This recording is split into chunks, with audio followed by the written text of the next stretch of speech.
Hello, it's good to see you, and I'm back with more of my story. I'm actually kind of excited about this part. I've been looking forward to it because I wanted to show you some pictures of a place that we're going to talk about in this segment of the story.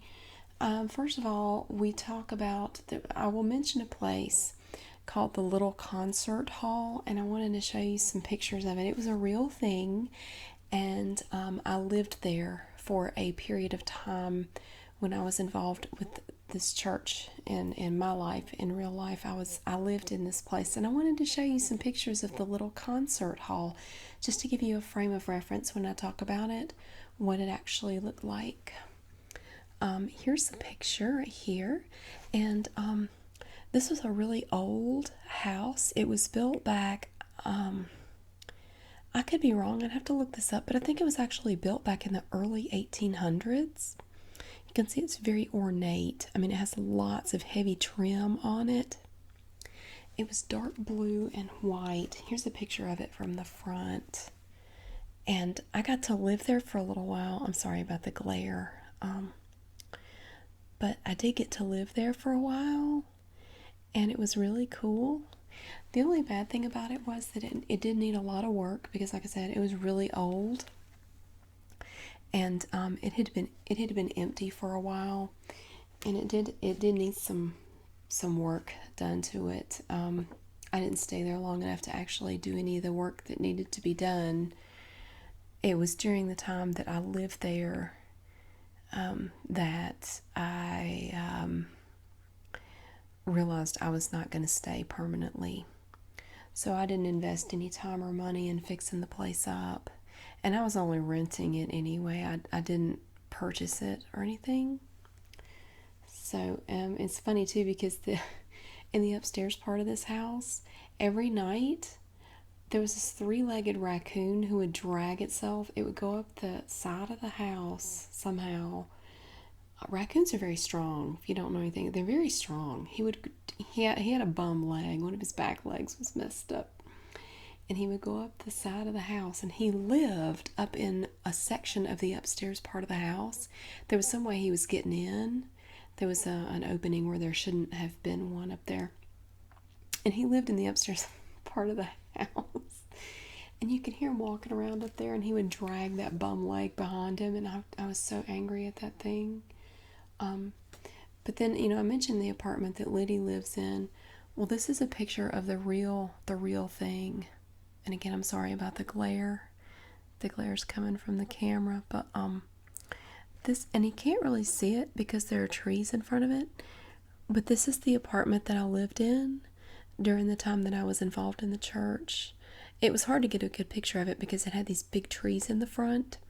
But that was the actual apartment that I lived in while I was up there, part as a member of the church. So that's all the pictures I have. But and I call it the Little Concert Hall just because it was just so fancy and elaborate. It was like a little concert hall. Okay, but that will come up in this section that I read. I'm going to read as much as I can, as I always say, because right now it's about 2 o'clock in the morning and I really need to be asleep. I have no business doing this right now. But I wasn't sleepy, and I thought, well, I'll try to get something done on this before I go to sleep. So I'm going to do the best I can. If I start yawning, though, please forgive me. I'll try not to, but I can't make any promises. Okay, now, we start here on chapter 118.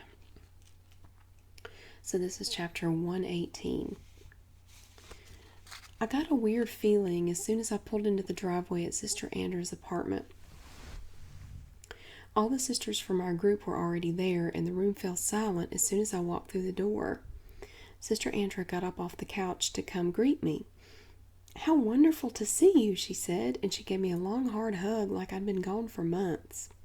I looked over her shoulder at the women gathered in a circle in the living room. They were all staring at me. "I'm sorry I'm late," I said, and I laid my purse on a small table in the doorway. "Traffic coming in from Fisher was horrible this evening."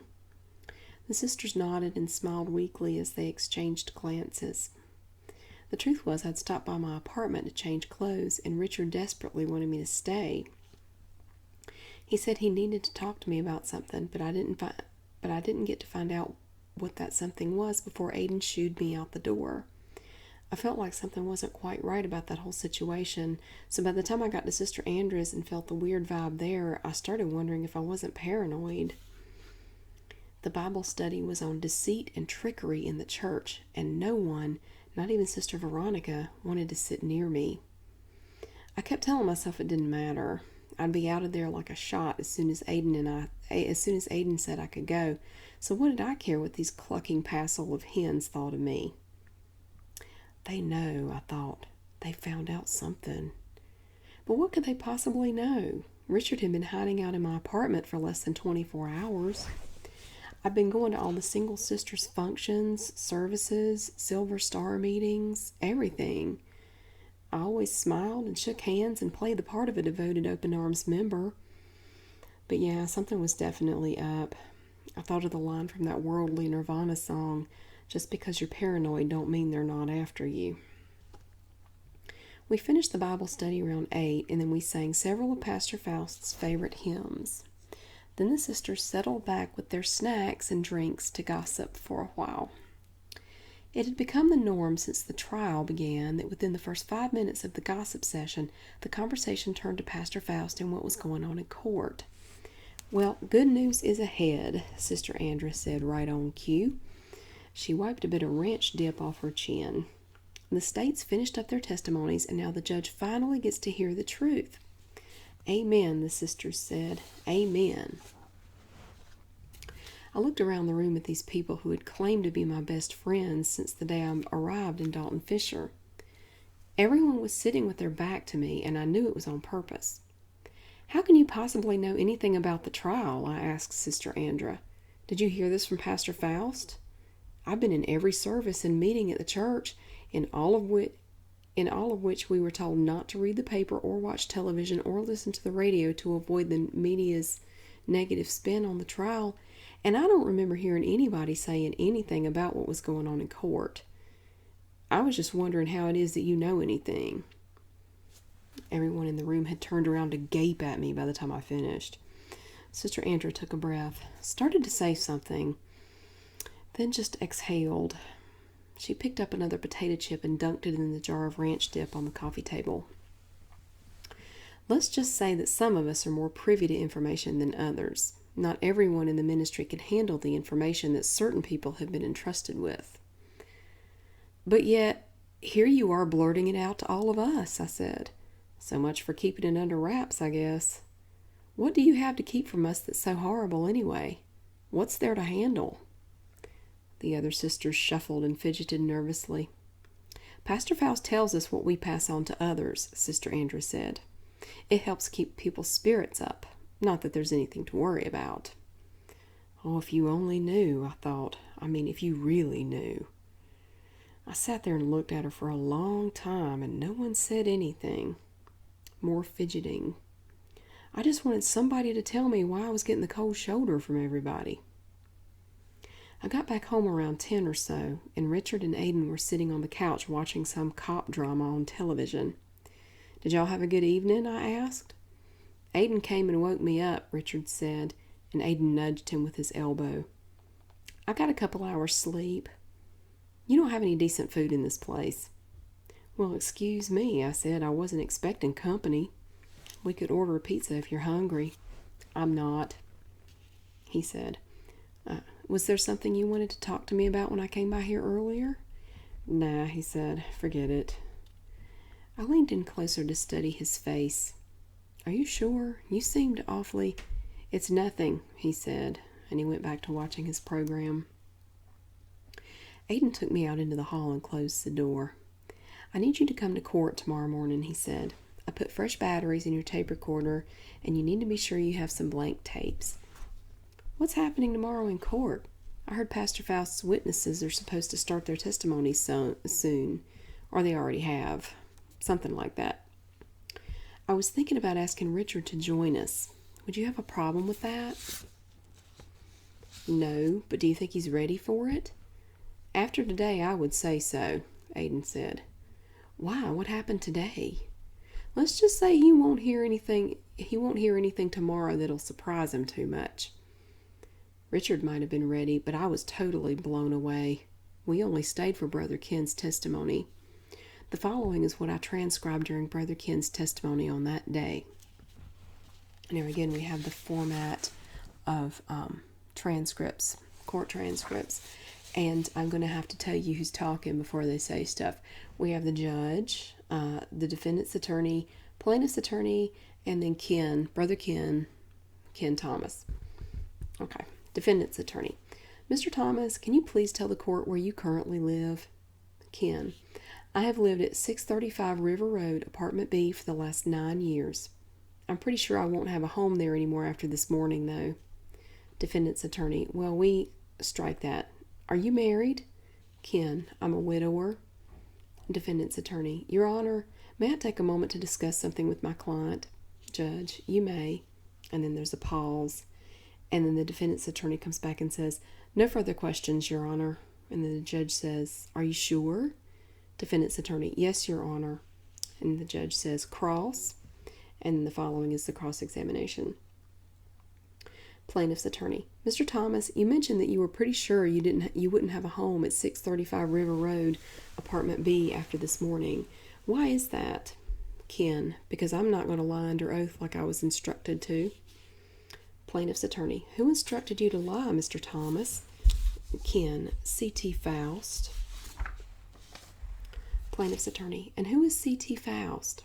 Ken, Charles Faust is the bishop and founding pastor of the Open Arms Christian Church. Plaintiff's attorney, the church which has its home headquarters here in Dalton Fisher? Ken, yes, sir. Plaintiff's attorney, and what did the Reverend Faust want you to lie about? Ken, just about the things that go on at the Open Arms. Plaintiff's attorney, what sort of things? Ken, the sexual activity, anything about Eduardo Flores. I was supposed to not say anything about him other than the fact that I know who he is. Plaintiff's attorney, and why not? Ken, because I know of homosexual activity that has gone on in the church, and I have reason to believe that Eduardo Flores was involved. Judge, Reverend Faust, I'm going to ask you to quiet down over there. Defendant's attorney, the Reverend Faust apologizes, Your Honor. Judge, very well. Plaintiff's attorney, Mr. Thomas, you say you know of homosexual activity that has occurred in the church. Just to clarify, you're referring to the Open Arms Christian Church, the church on River Road here in Dalton that Charles T. Faust founded and currently oversees, correct? Ken, yes, sir. Plaintiff's attorney, and how long have you been a member of this church? Ken, since 1970. Plaintiff's attorney, so it's been 27 years. Ken, yes, sir. Plaintiff's attorney, please tell us about this homosexual activity that you referred to. Ken, well, when I first joined the church back in 1970, everything was fine. The church was just getting started, and Faust held his sermons on Waltham Street in Dalton. It was a little church with not a lot of members or money back then. I was one of the original members, as a matter of fact, and the only one of just a few still left from those days. Plaintiff's attorney, I see. Continue. Ken, like I said, everything seemed all right back then.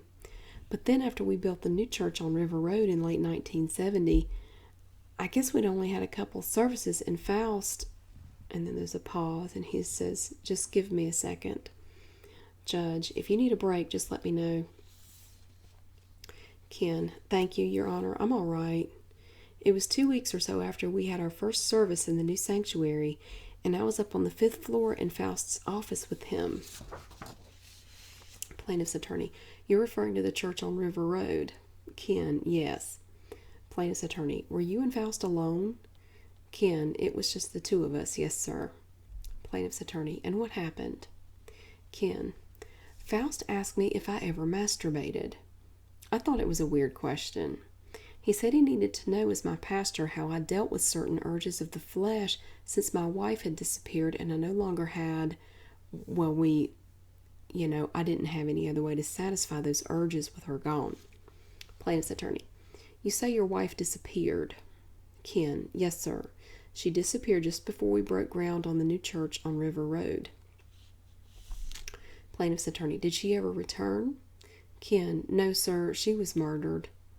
Plaintiff's attorney, oh, I'm sorry to hear that. Judge, Reverend Faust, I'm going to ask you again to remain silent.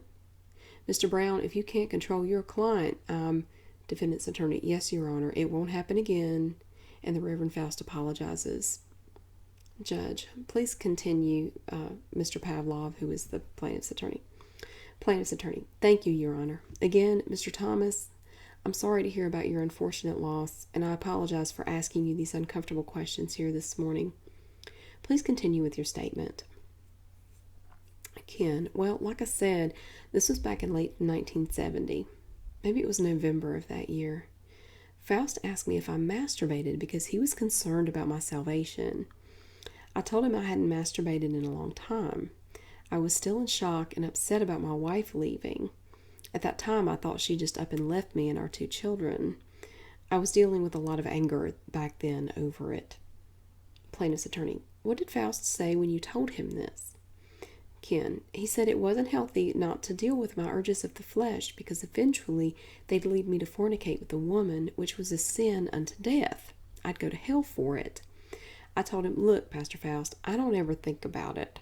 It's not an issue with me at this point in my life. He said it was an issue, but that I obviously just didn't have the courage or strength to deal with it. Plaintiff's attorney, then what happened? Ken, Faust just dropped the conversation right there. We went on to talk about something else, but I can't remember now what it was. Plaintiff's attorney, did the subject of masturbation ever come up again? Ken, yes, sir. Plaintiff's attorney, when was this? Ken, about 2 weeks later, when Faust and I were in the new sanctuary alone. I think this was after our first service. We had a few single men in the church at that time who were sort of like what the single staffers are now as far as their duties and the stuff they were expected to do around the church. But at this time, it was just Faust and me in the sanctuary alone. I had my back turned to him, vacuuming the stage, and he came up behind me and grabbed my backside. Plaintiff's attorney, he grabbed your backside. Ken, yes, sir, grabbed it with both hands. Plaintiff's attorney, are you referring to your buttocks? Ken, my butt, yes. He grabbed it and squeezed it. Plaintiff's attorney, then what happened? Ken, it startled me. I turned around to see who it was, but there was Faust standing there, still holding onto my butt. He was just grinning at me. I turned the vacuum off and asked him what he was doing. Then he told me I had a nice butt. Plaintiff's attorney, those were his exact words? Ken, yes, sir. He said, you have a nice butt. Plaintiff's attorney, then what? Ken, he said he wanted to discuss something important with me. He sat down on one of the pews near the stage and he started talking about masturbation again. He told me that those urges of the flesh are normal and healthy, but that fornication with a woman was a sin unto death. I explained to him that I understood that. He patted my knee and said he was glad to hear that. Then he said that sex between 2 men is the same as masturbation, and it's not a sin as long as there's no love involved. Plaintiff's attorney, I see. Please continue, Mr. Thomas. Ken, I said I'd never read anything about homosexual sex in my Bible before, as far as it not being a sin. He said that it's not homosexual sex as long as the men who are doing it don't have love for each other. Love in a lustful sort of way. He also told me that it was the brotherly thing to do to help out my fellow true Christian with his needs of the flesh by having sex with him. Plaintiff's attorney, those were C.T. Faust's exact words? Ken, yes, sir. He then said he needed my help right then, and he unzipped his pants and got up off the pew. He pulled his pants and his underwear, he pulled them down and he exposed himself to me. Plaintiff's attorney, you mean he exposed his penis to you? Ken, yes, sir. He asked me to perform oral sex on him. Plaintiff's attorney, is that what he said exactly? Ken, no, sir. He said, I want you to put your mouth on it. Plaintiff's attorney, and did you? Ken, yes, sir. Plaintiff's attorney, you put your mouth over his penis. Ken, yes, sir. Plaintiff's attorney, and why did you do this?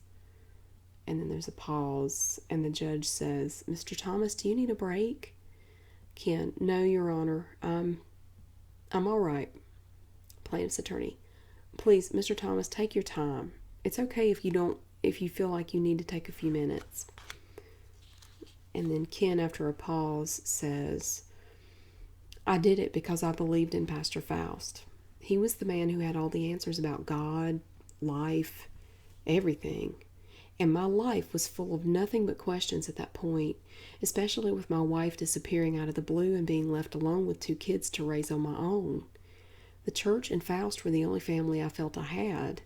And if he said that these acts were okay, even in the eyes of God, then I knew I had to believe him.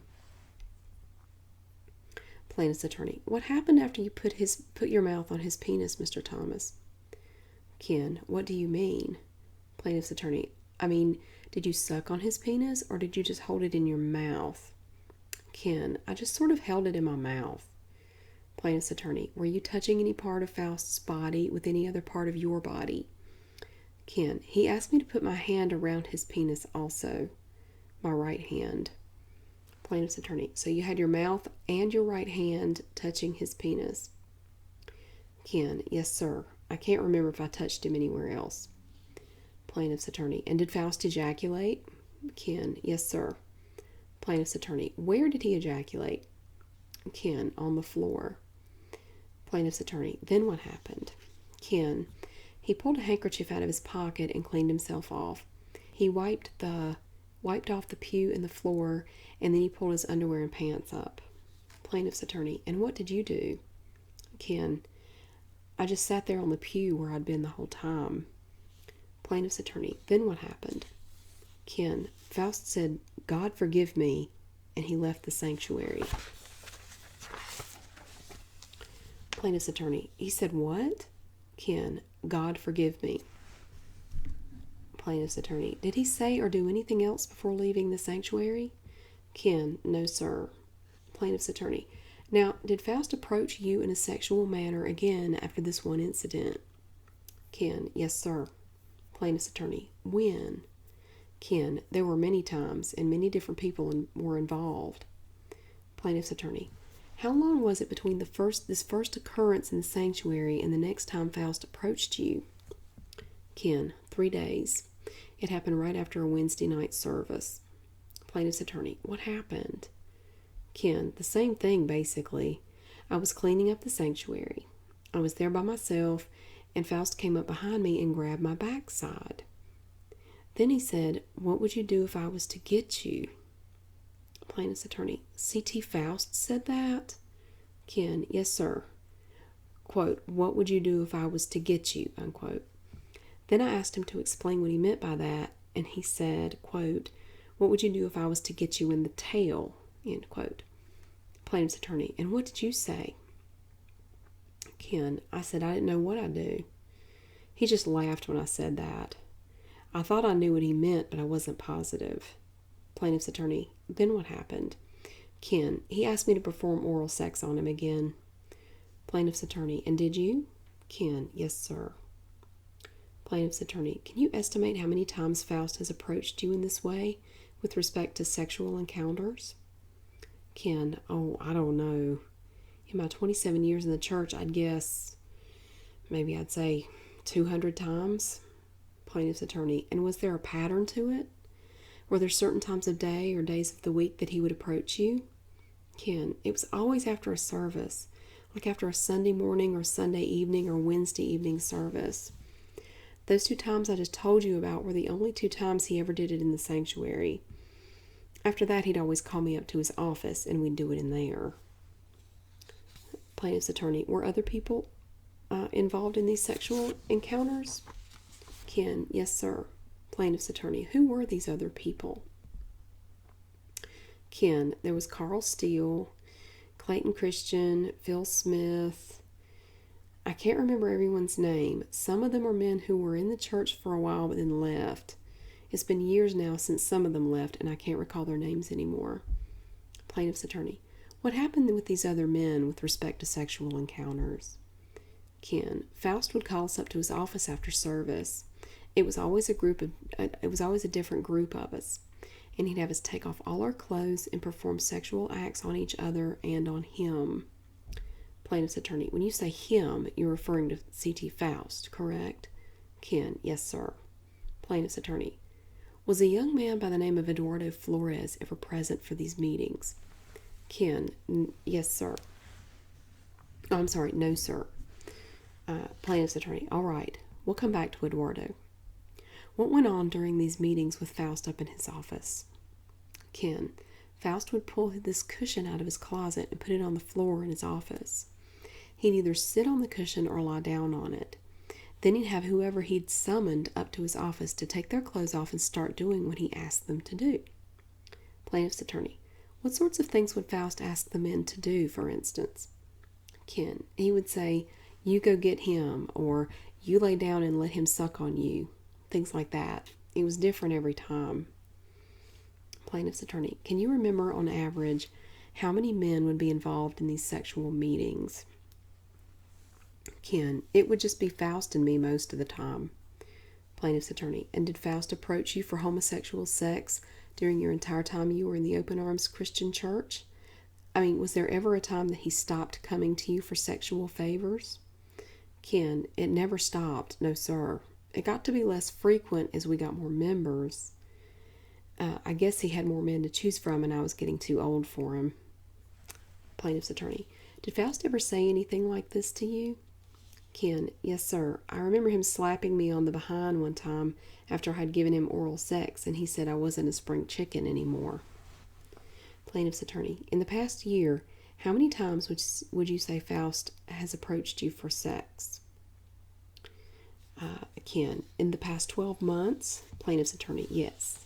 Ken, I don't know, maybe 3 or 4 times.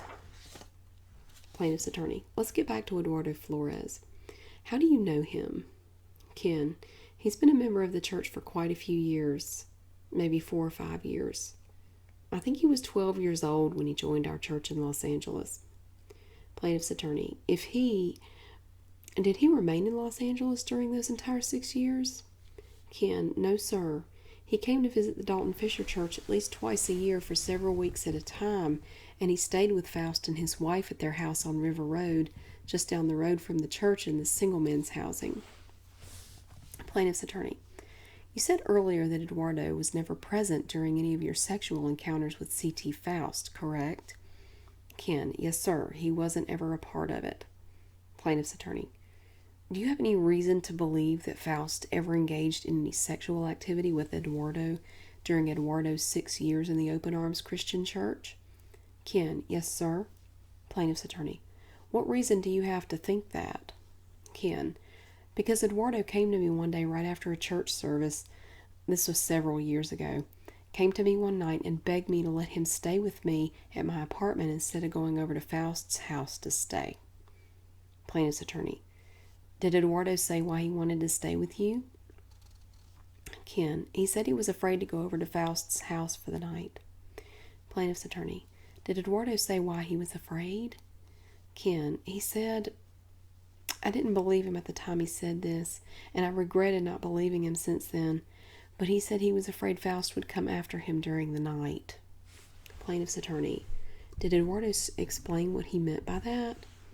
Ken, he said Faust would come into his room where he slept and have anal sex with him, or have Eduardo perform oral sex on him. Plaintiff's attorney, Eduardo used those words, oral sex and anal sex? Ken, no sir. Eduardo said Faust would make him suck his dick. Plaintiff's attorney, knowing that Faust had done that to you and others, performed oral and anal sex on you and others, why didn't you believe Eduardo when he told you this? Ken, because Faust had told me that Eduardo would lie to me about it.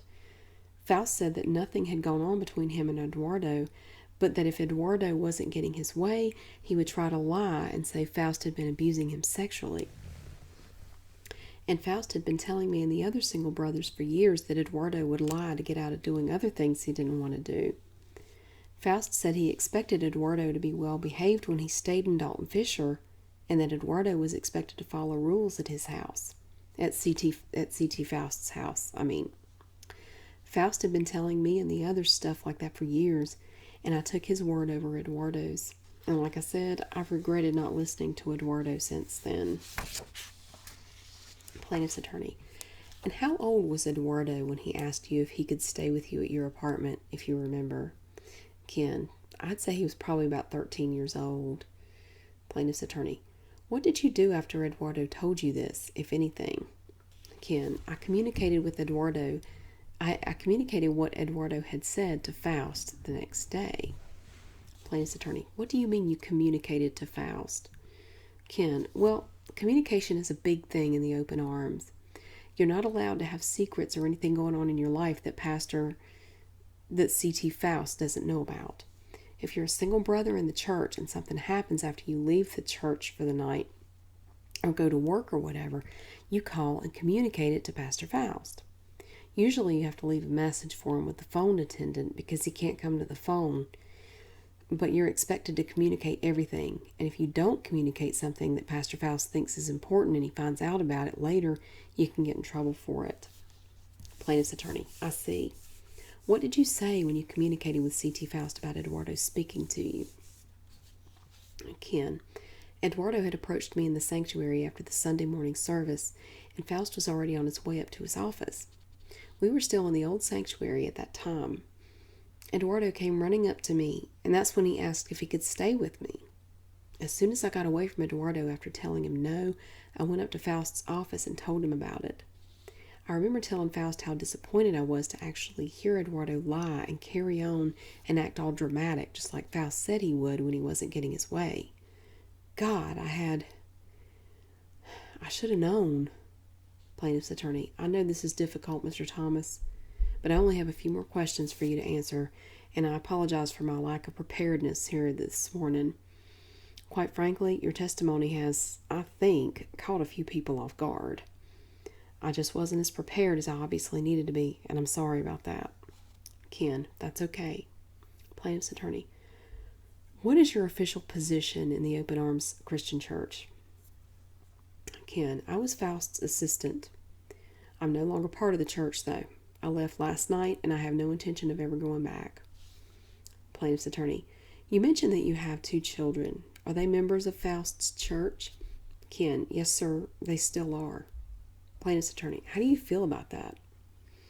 Ken, I wish they could be here today to hear this. I wish they could understand why I had to leave, but I'm pretty sure they won't want to have anything to do with me after this. Faust will make sure of that. Plaintiff's attorney. What do you mean? Ken, well, when you're a member of the Open Arms, you don't talk to any of your old friends or family members who aren't a part of the church or who were once a part of the church but left. You just don't do it. Faust uses that scripture verse about not being unequally yoked with non-believers to back that up. Plaintiff's attorney. Thank you, Mr. Thomas. I have no further questions. Judge. Redirect. Defendant's attorney. Mr. Thomas, did you ever actually see the Reverend Faust assault Eduardo Flores in a sexual manner?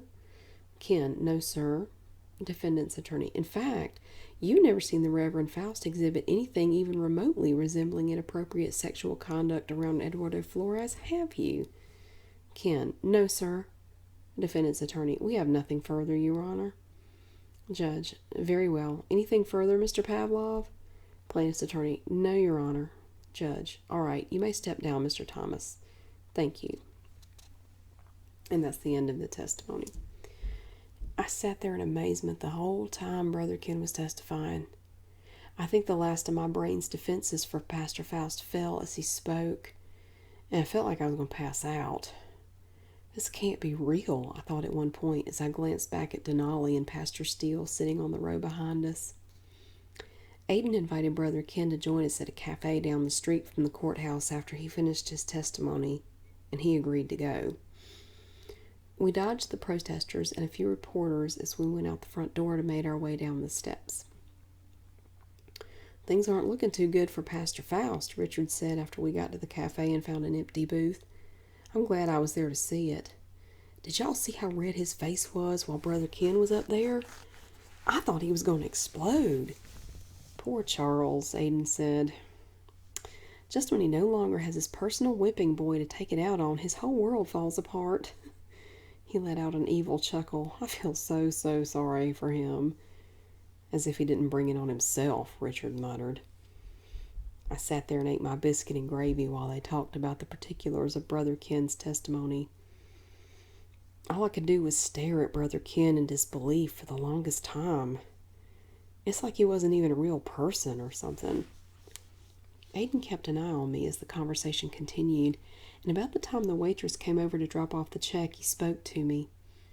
Liddy, what do you think about all this? I concentrated on the condensation building up on the sides of my glass of orange juice. Unreal, I said, and then I looked up at Brother Ken again. Freaking unreal. How could you stay there and endure all that, Brother Ken? Please don't call me that, he said. I'm sorry. I'm just plain old Ken. Yes, sir, I said. How could I stay in the open arms all those years? I honestly believe Faust had the answers. My life was a mess. I thought my wife had left me, and I had nobody to turn to but him. He's the one who showed me the way to the truth, so how could he possibly steer me wrong? That's what I kept telling myself anyway. What are you going to do now? I asked. Ken looked away. I don't know. I don't have a job. I don't have any marketable skills. I don't have anywhere to live. And I don't have any money. I don't even have a checking account. Aiden touched Ken's hand. You're going to come stay with Richard and Liddy until you find a job and save up some money, he said. That's what you're going to do. My mouth dropped open. Aiden! There's plenty of room, Aiden said. Richard and Ken don't have much in the way of personal possessions to worry about, and they could always sleep on the floor if they had to. He looked at Richard and Ken. Can't you? Yes, sir, they both said. But Aiden, I don't. Aiden then paid the check, and the four of us left the cafe to go retrieve Ken's remaining belongings from behind a dumpster near Dalton City Hall where he had left them. Just when I thought I had enough to worry about, Drew was waiting for me at the apartment when we got there. She said Tina had kicked her out of the little bungalow in Dalton, and now she needed a place to stay too. Aiden didn't seem too surprised. He welcomed her into my home. After we hauled all of Drew's stuff into the apartment, I asked Aiden to step into the bathroom with me. Where am I supposed to put everybody? I whispered. This apartment doesn't hardly even have enough room for one person, let alone 4. Aiden peeked out into the kitchen and saw Drew picking through the contents of my cabinets. I know, he said. I have a plan. His plan was for all of us to move into this big old mansion about 2 blocks north of my apartment. It was blue and white, 2-story, and it was for rent. I called it the little concert hall because that's what it reminded me of. It was stout and square, and it had lots and lots of frilly woodwork around the outside, trimmed in white. It either looked like a miniature concert hall or a very gaudy square birthday cake. And again, just as a visual, there's the little concert hall one more time. That's where they went. That's the place they moved into. I can't afford to live there, I said. God only knows what the rent is on that place. Don't you trust me? Aiden said. I do trust you, but good grief, Aiden. And what about Pastor Faust? I can't just up and move without communicating with him first, and you want me to keep acting like I'm still in the church. I'll take care of everything, he said. Now let's go tell the others. Richard, Drew, and Ken all said that moving wasn't a problem, and Aiden smiled. It's the perfect place for you guys, he said. Lots of room and light. Windows everywhere. What about Pastor Faust? Richard asked. Aiden glanced over at me to answer the question. Aiden's going to take care of everything, I said.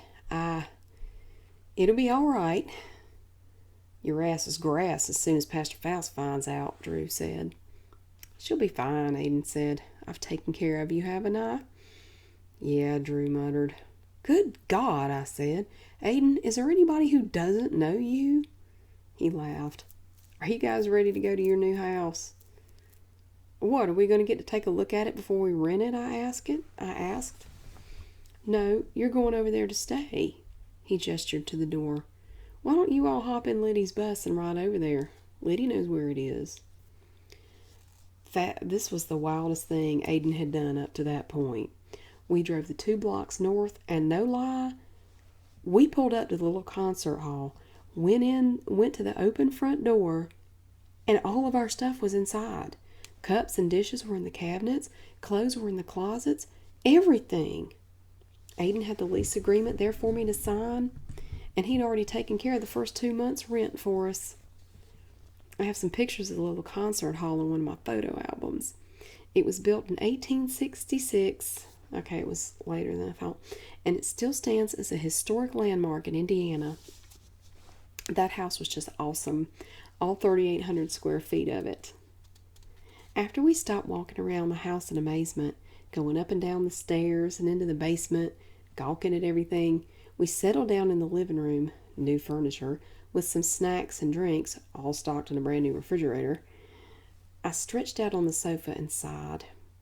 That was the easiest move of my entire life, I said, and everybody laughed. I mean, hands down the easiest. I didn't even get any bruises anywhere. Aiden, how come you didn't come down to North Carolina when I first moved up here? I sure could have used your help. Aiden was sitting in a rocking chair on the far side of the room watching us all. You wouldn't have accepted it if I'd offered to help you back then, he said. So why now? I asked. How come you're moving us in here? We've got like 6 bedrooms in this place, and then there's a queen-size fold-out couch here in the living room. There's way more room than we need. So far, it's more room, Aiden said. I hope I won't have to impose on you too much longer, Ken said. As soon as I save up some money, I'm going to get my own place. I guess I need to worry about finding a job first. Richard drank up the last of his Pepsi. And I'm not going to be a leech forever either. Hey, Ken, maybe you and I could rent something together. Maybe. We'll see. I really need to start that job hunt. There was a convenience store right down the street, and he said he wanted to go get a newspaper. Anybody need anything? Could you get me a pack of Marlboro Light 100s, I asked. In the box, if they have it, not the soft pack. Richard looked at me like I just shot him in the leg. What? I said. You smoke? Ken just stood in the doorway like he didn't know what to do. Yeah, I do, I said, and I'm not going to worry anymore about what anybody thinks about it either. Ken, if I give you some money... No, Ken said. I'm sorry, Sister Lydia, but if you... Just call me Liddy, I said. I hate the name Lydia. I always have. And as far as I'm concerned, Richard's the only one with the right to say I'm his sister. Then I'm sorry, Liddy, but if you want cigarettes, you're going to have to buy them yourself. Okay, I'll walk down there with you, I said. Oh, I don't know about that. What's wrong? Aiden asked. Ken twiddled the glass doorknob between his right thumb and forefinger. I just don't think it'd look too good for the two of us to be seen walking down the street. I caught on to what Aiden was getting at. Why's that? I asked Ken. Just, I'd appreciate it if you just went after I came back. Aiden approached him. Just try walking down there with her, okay? If it's too much for you, then you can come back and wait for her to return. Gosh, I really don't know. Oh, come on, I said, and I jumped up off the couch to dig in my right front pocket of my jeans to see if I had any money. I pulled out a crumpled $5 bill and headed to the door. I don't bite. Ken sighed and held the door open for me. Believe it or not, we walked all the way to the store and back, and the sky didn't fall on us. Chapter 119. Pastor Faust was seething, but he kept silent in the midst of his anger all the way to the church after court was dismissed for the day. Back in his office, he shut the door and glared at Denali and Carl. You should have told me, he said. There was no way you didn't know that was going to happen. Where is he now? I honestly don't know, Carl said. I suppose he's staying somewhere in town. Well, who did he leave the courthouse with? We got to find him. I don't know who he left with, Carl said, and Denali nodded in agreement. We don't know for sure that he left with anybody. Maybe he's renting a motel room or something. Really, I wouldn't get too worked up about it. But he was supposed to be my most loyal follower. What judge is going to take you or anybody else who testifies in my favor seriously after what happened this morning? The one man that I thought would never... You really need to calm down, Denali said. Like Carl said, there's nothing for you to worry about. Don't you trust us to take care of you? Pastor Faust opened his little refrigerator and pulled out a small bottle of wine. He uncorked it and put the bottle up to his lips, then sucked down about half of it at one time. We got to do something. We need to at least find him and teach him a lesson about standing by the only person. He can't talk to anybody else, and y'all better not let it get out to the congregation about what he said this morning. Nobody would believe it, Carl said. They know he was your right-hand man. They just think he'd temporarily lost his mind or something. And put that wine down. You can't drink with the medication you're taking. And it's not going to help. It surely won't hurt, Pastor Faust said as he finished off the bottle. I tell you what, Denali said. Why don't you call a church meeting tonight? You can tell them that everything's going just fine, which it is, and dispel any fears they may have. They have to know the judge is going to be making his ruling soon. We can't have them losing sleep over something that's ultimately going to turn out all right, can we? Denali approached Pastor Faust and massaged his shoulders. You're getting yourself all worked up over nothing, and I hate to see you like this. We knew this would be a big shock to you. That's why we didn't tell you about it ahead of time. What sort of sense is that supposed to make? Pastor Faust asked, and he moved away from Denali's massaging fingers. When you know something's going to get somebody riled up, you warn them about it, right? That man's going to single-handedly send me off to prison with what he had to say. Never mind all that crap Eduardo got up there and testified to. We're just trying to help, Carl said. Do you see us worrying about anything?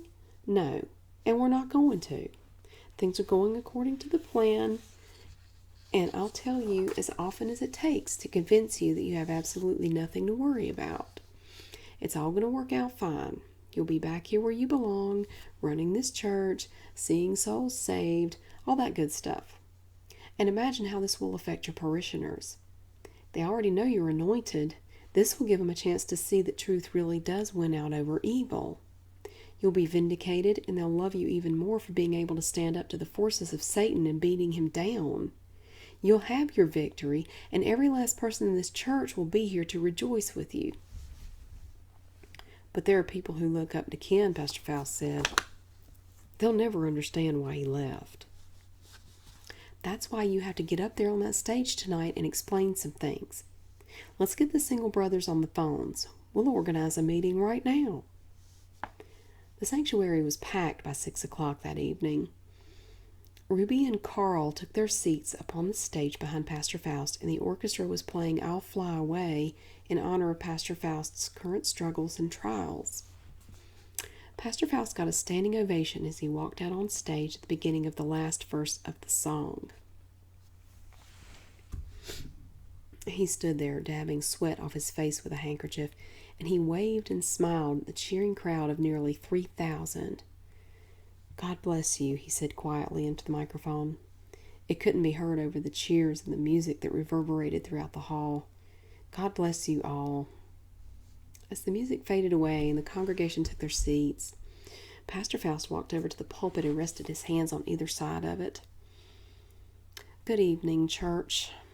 Good evening, they all answered, and the applause, and again the applause rang out. I come here today with some really good news and some really bad news, Pastor Faust continued.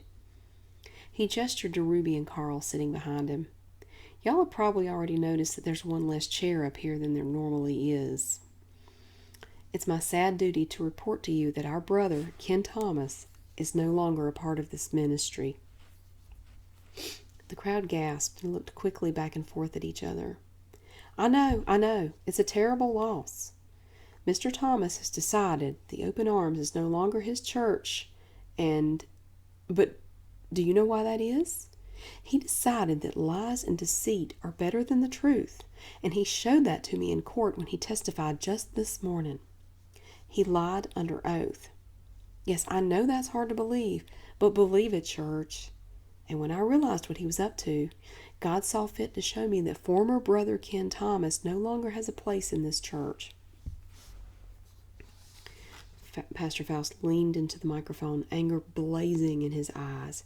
"And we don't make excuses for liars and cheats here, amen?" "Amen," the congregation answered. "No, sir. It doesn't matter if you've been here 2 days or 27 years. God has no tolerance for such behavior, and neither do I. Sometimes it takes a while for Satan to show himself, and it took almost 3 decades for Mr. Ken Thomas to show who he really was. So Mr. Thomas will not be returning here, and we're all better off for it. And if any of y'all see him or he tries to contact you, you know what to do. Don't let him drag you down to hell with him.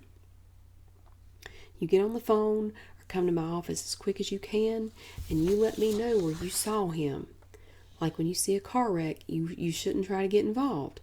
Just notify somebody who knows what they're doing so they can handle the job the way it needs to be handled." Pastor Faust sighed. "I'd be a liar myself if I said I wasn't going to miss him." He dabbed at his eyes with a handkerchief. "I really thought he was devoted to this ministry, to see it continue to grow and blossom the way it has for these past 27 years. But I was wrong. I should have seen it coming a mile away, and if I had, Mr. Thomas wouldn't have been around long enough to get up on that witness stand and say the dreadful things about me that he said not even 12 hours ago at that courthouse in Dalton. He would have been out of this church so fast it would have made his head spin. But I failed you in that respect. Oh, Satan's a tricky character. The fact that he pulled the wool over even my eyes in this instance is good enough evidence of that. Church, I let you down, and for that I'm very sorry." He bowed his head and stood there silent. The congregation stirred and murmured, and Pastor Faust waited. Then the chanting started out, slow at first, but within a few minutes had built up to a feverish pitch that rocked the pews and shook the microphone stand on the pulpit. Pastor Faust touched the stand and felt the vibration as the crowd shouted over and over, "Pastor Faust, Pastor Faust, Pastor Faust." He let it go on for about 3 minutes before he finally put up his hands to silence them. They all broke out in a wild cheer, even louder than the chant had been. Ruby discreetly covered her ears. "I appreciate that, church," Pastor Faust said. "I really do. You don't know what it means to me to know I have your support on this. I may be anointed, and I may have heavenly gifts unlike the rest of you, but I'm still just a man. I still miss things sometimes, and I know there has to be a reason for me not seeing this deceitful man for what he really was. God hasn't seen fit to show me what that reason is yet, but I know when all this is over, I'll understand completely. We all will. There's a lesson to learn here, saints. I can't wait to find out what that lesson is. But for now, we have to focus our collective energies on moving ahead. We can't get caught up in the past and our mistakes and oversights. I want us all to remember this and remember that as this trial comes to a close. The truth will set us free and we'll have our victory, and we can give all thanks to the Lord Jesus Christ." Chapter 120. It was Saturday morning, our first full day in the new house. At least I didn't have to worry about going to work. Everybody got up fairly early, and we were all sitting around the dining room table eating breakfast when we heard a knock at the back door. Aiden jumped up and went to see who it was. "Is he here?" I heard a man ask. "Who's that?" I whispered to Richard. He just shrugged. "Come on in," Aiden said, and he brought the man into the dining room. "Brother Jake," I gasped. "What?" Brother Jake walked over to Ken. "I need to talk to you. Now." "What have you heard?" Ken asked. "Pastor Faust had an emergency meeting at the church last night about it. Let's go upstairs or wherever we can be alone." Aiden showed him upstairs to one of the empty bedrooms, then came back down to where we all sat. "They're coming for us," Richard said. Aiden spooned some more scrambled eggs onto Richard's plate. "No one's coming for anybody," he said. "Charles told everybody last night that Ken was kicked out of the ministry for lying, so naturally, Jake's a little bit upset about it." We heard muffled voices and footsteps upstairs. They must have been in the room directly over our heads. I'd love to be a fly on the wall up there, I said, nodding to the ceiling. I can tell you exactly what's going on, Aiden said. Jake believes this is all some big misunderstanding, and he's come here to try to straighten things out so Ken can come back to the church. Most people who are disfellowshipped are never allowed a second chance, but Jake believes that since his father has been a part of the ministry for so long, Charles might give him some leeway. But he wasn't disfellowshipped, Richard said. He left of his own accord. Just like you did, Aiden said. But that's not the story the members got. Surely you know that. Charles has to save face. Richard sighed. I knew he'd lie about me to the brothers when I left. It just goes with the territory. I remember other brothers who left, and we'd all hate them for doing Pastor Faust wrong because that's what we were told had happened. Then Pastor Faust would tell us about brother so-and-so being in a bad car wreck or filing bankruptcy not too long after he was forced out of the ministry. Sort of a, see, this is what happens to people who go against God's will type of thing. Pastor Faust must know where Ken is if Brother Jake found him, I said. It won't be long before he sends somebody over here. You know he's still pissed about what happened yesterday morning. I wouldn't worry too much about Charles at this point, Aiden said. He won't be bothering us now, and Liddy, you won't be disfellowshipped. Darn, I was hoping I would. I feel weird being the only person here who's still in the church. Never mind the fact that I have no desire whatsoever to go back in that horrible place. All I can do anymore is look at people and wonder who they really are, and what they really know about the church and Pastor Faust. Are they part of the deceived, or are they part of the deceivers? It was awfully quiet upstairs. Richard, Drew, and I kept glancing up at the ceiling. Aiden sat in Ken's seat at the table and looked at each of us. What have you been thinking about since you left, Richard? What have I been thinking about? What do you mean?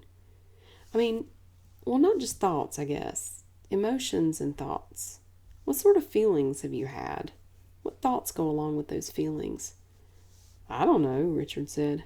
Right now, for instance, Aiden said. Well, right now, I'm curious as to what's going on up there with Brother Jake and Brother Jake and Ken. I snickered. It sounds funny to just call him Ken, doesn't it? Richard nodded. I almost can't get just that one word out without wanting to apologize for some reason. Drew reached for another piece of toast, buttered it, and watched us. She remained silent. I've got one for you, Aiden said. Liddy, call Charles by his first name only. Use his name in a sentence. Oh, God, wait a minute. I'll give it a shot. I think Charles should rot in hell for what he's done. Lord, it feels odd to call him that. You try, Aiden said, and he nodded to Richard. Richard sighed. Okay. Charles can take that big tall steeple off the top of the so-called mother church and ram it up his holy ass. Drew snorted milk out of her nose and let out a horrible sound of laughter and gurgling at that. Jesus Christ, Brother Richard. Now we were all laughing. I pointed at Drew. She did it too. It's like nobody has just one name around here. Drew wiped up the milk she sprayed all over the table in front of her and off her shirt and face.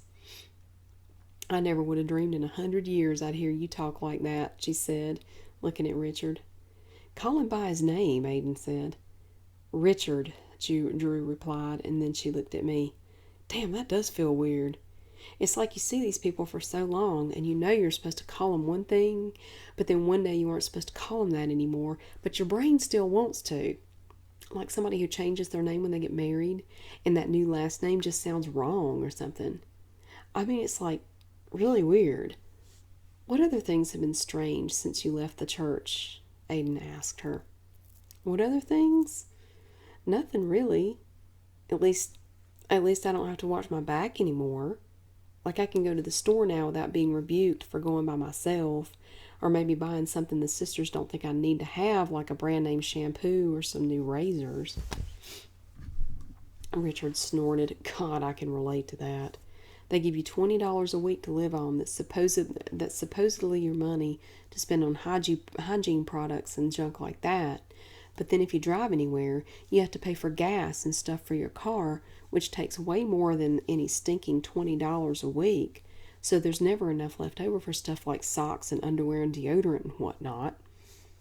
So what'd you do? I asked. I did what all the single brothers did.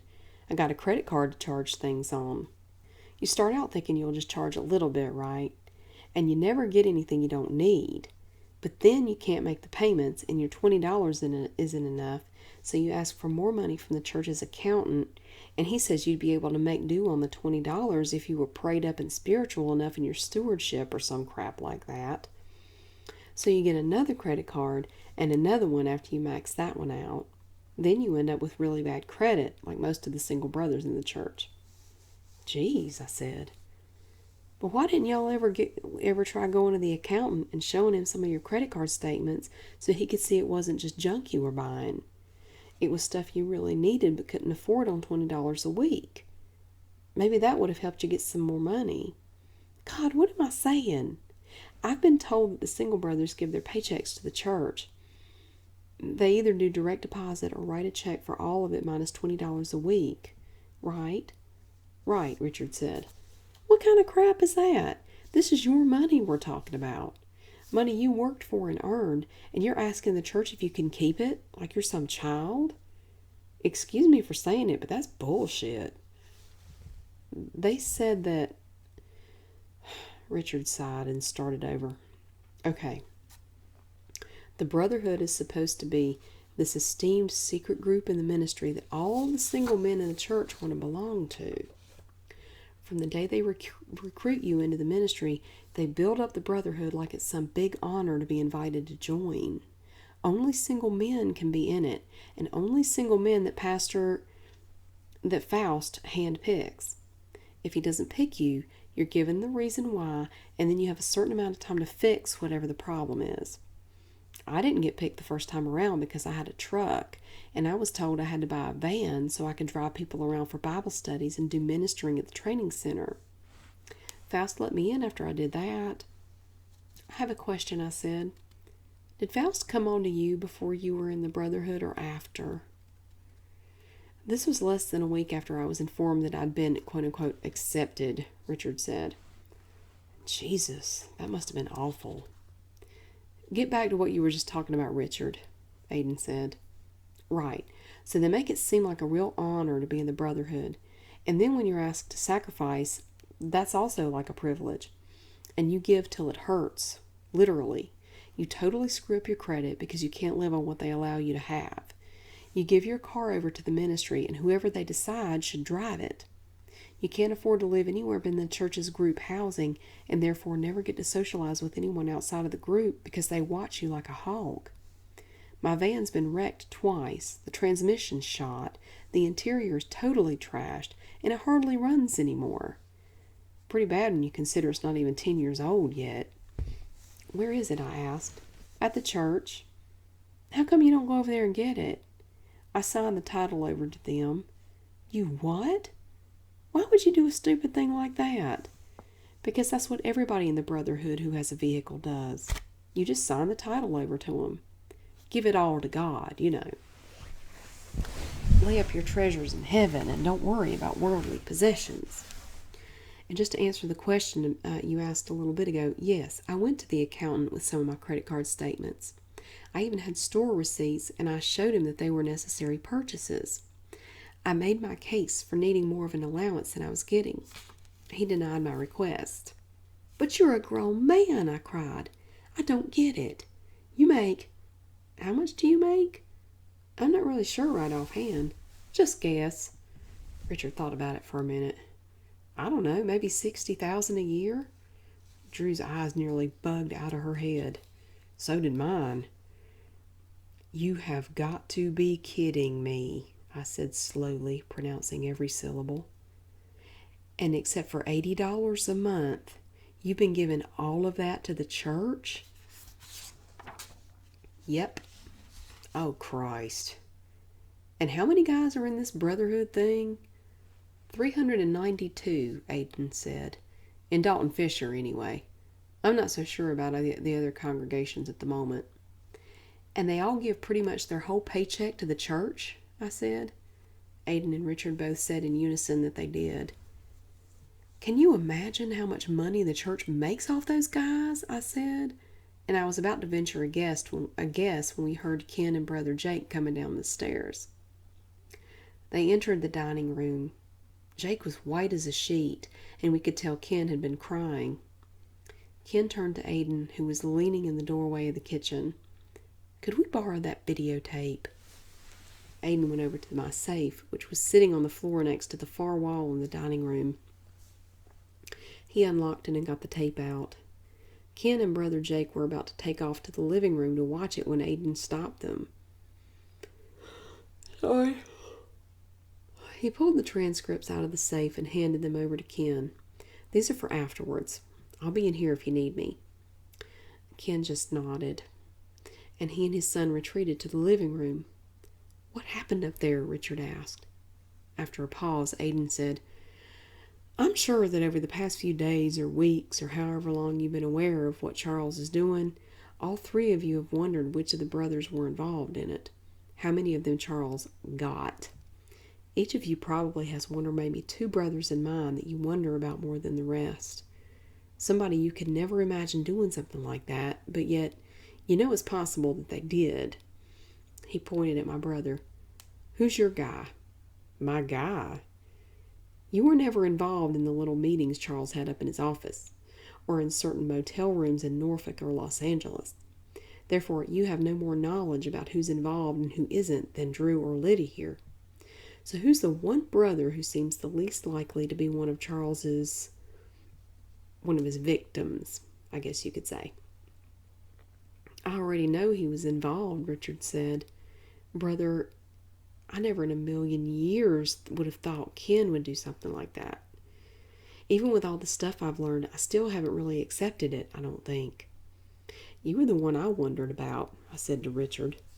I used you as my defense for the church and the allegations against Charles. I kept saying, there's no way anything like that's going on, and there's no way this is a cult, because my brother's involved in it, and he's too smart to fall for anything like that.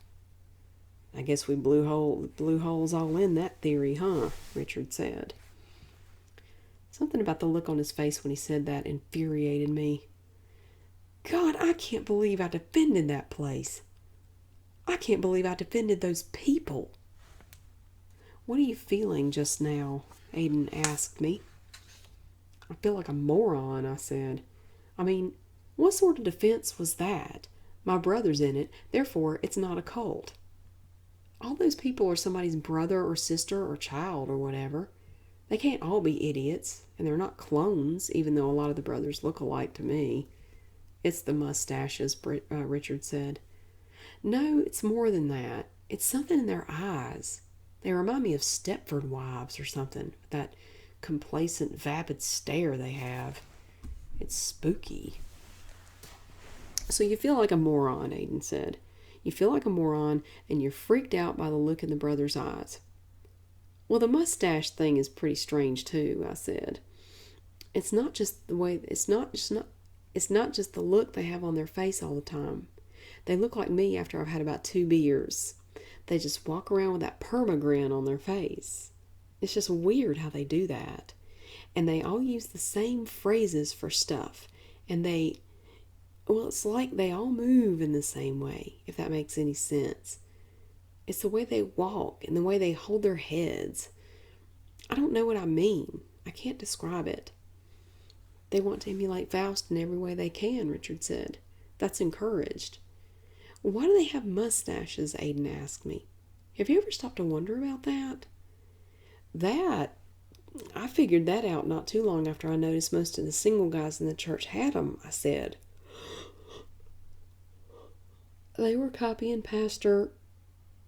They wanted to look like Faust, and since he's got that big bushy mustache, all the single guys grew one too. Richard chuckled. You know what Ken used to tell the single brothers about that? He said we couldn't grow beards because it'd make the guys who couldn't grow a beard feel bad. Like for guys whose facial hair grew in sort of patchy. We couldn't let them feel bad about that, so we weren't allowed to grow beards. Drew piped up.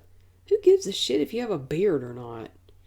The bishop cares, Richard said.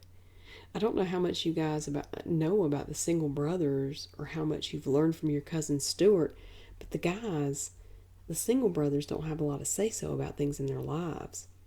They don't want you to have a checking account, and if you insist on having one, it's to be at the Bank of Dalton. They tell you not to grow beards.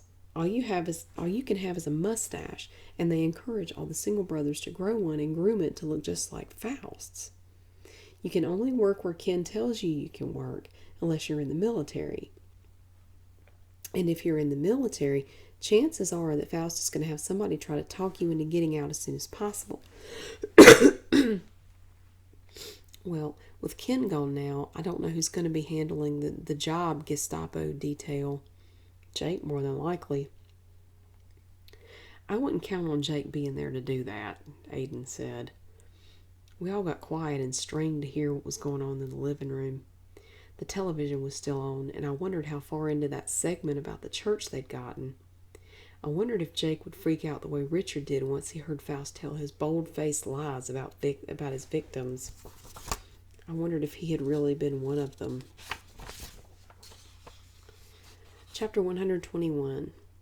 It was almost time for dinner when Jake returned to the church. He pulled the van into one of the service bays at the garage and blew the horn, which brought Stuart out of his little office in the back. Jake jumped out of the van. I thought you might like to know where former Sister Drusilla is. Stuart wiped his greasy hands on a rag and stared at him. Where? She's living with Sister Lydia and former brother Richard. I saw her. I just thought you'd want to know. Is she all right? Where does Sister Lydia live? No, I don't need to know that. Where'd you see her? Jake glanced around the garage. I wasn't out looking for her. That's fine. Where was she when you saw her? How do you know she's living with Sister Lydia? I'd rather not say. Fine. I understand you don't want to tell me how you know or why or whatever. I won't ask, and I won't say anything to anybody. Now, where does Sister Lydia live? She's living at 701 Grand in Dalton in that big blue and white house. That really odd place. I know that house. Did she look away? Did you talk to her?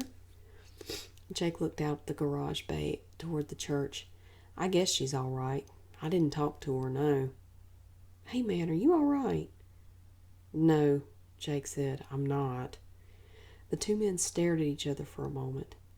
We need to head on up to the cafeteria, Stuart finally said. Pastor Steele is giving a lecture on Silver Star before dinner. We'll miss roll call if we don't hurry. Jake scuffed his shoes on the cement floor, making a zigzag pattern in a grease spot. Yeah.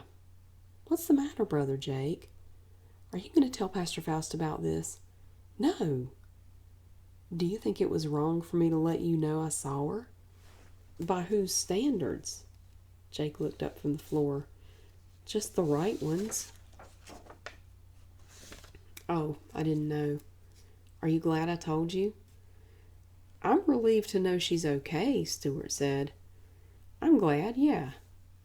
Maybe that's all that really matters then. Would you like to maybe go somewhere and talk? Jake looked back toward the church again. We need to get going. We can't miss this meeting. I'd like to hear about how you found Drew. He opened the driver's side door of the van and got in. Let's go for a ride. I think I'm going to stop there. I'm about to fall asleep. So we'll start on chapter 122 in the next segment. But it is now after 3 a.m. and I am really sleepy. So, thank you for listening. And I will have more really soon.